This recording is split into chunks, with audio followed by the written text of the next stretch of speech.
In order to defeat Real Madrid and win the championship, the team has to add 3 players this summer, according to former Barcelona and Brazil star Rivaldo. As usual, a lot of players are being linked to Barcelona this summer. Nico Williams, though, appears to be the club's main objective. Williams would be a terrific addition for Barcelona, in Rivaldo's opinion, but more players are required if they are to win titles again. The Brazilian acknowledges that he demands 2 defenders and a striker, and he also said that the squad may find a spot on the field for the upcoming campaign by acquiring 3 elite players. Although I have great affection for Barca, I cannot lie, Real Madrid are ahead. If Nico Williams goes to Barca, it will be a positive thing, but I still believe that 1 or 2 more signings are needed to be that team that enchanted the world. The financial standing of Barcelona will determine its capacity to sign players. With the season starting in less than a month, we are still awaiting confirmation that they can go back to the 1:1 rule.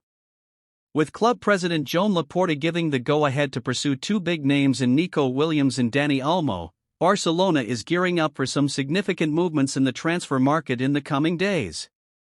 The Catalans are more determined than ever to sign both players, even in spite of their financial difficulties, after seeing how well they performed for Spain at the UEFA Euro 2024. Naturally, if Barcelona hopes to have both Olmo and Williams for the upcoming campaign, they will need to make some room in their present roster. As a result, in order to get both of the Spanish forwards to the team this summer, the Blaugrana would probably need to sell these 3 players. Barcelona would have to make departmental cuts in order to prevent overbooking in the region with 2 additional attackers. And in that case, Ansu Fati would be the most apparent name to sell. Ansu has been determined to show himself to new boss Hansi Flick following a poor season on loan at Brighton. He has been working hard to enhance his physical condition and make an impression in pre-season. However, Fati would be desperate for playing time at Barca, so selling him would be best for both the team and the player if both Nico and Olmo showed there.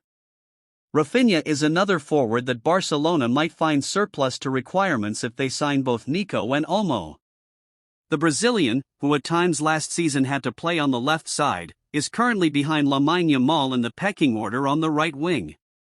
If Nico showed up, he would take over on the left wing, and since Olmo could attack from wherever, Rafinha would drop a position or 2 in the hierarchy. The 27-year-old's departure makes sense because he has suitors in the Premier League and Saudi Arabia who are willing to pay a premium for his signature.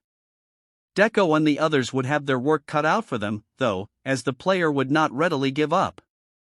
The seasoned midfield player, who has only played 1 season for Barcelona, had a strong first year, contributing significantly to the team's offensive efforts and lending his leadership and expertise. Gundogan might not be the most prepared for the responsibilities of playing in the double pivot in midfield, where he would be behind Pedri and possibly Olmo in the number 10 role, though, as Barcelona is expected to make modifications to their style of play under Hansi Flick. Additionally, Barca would have to deal with his exorbitant salary, which would make an escape possible, especially if they are successful in signing Olmo.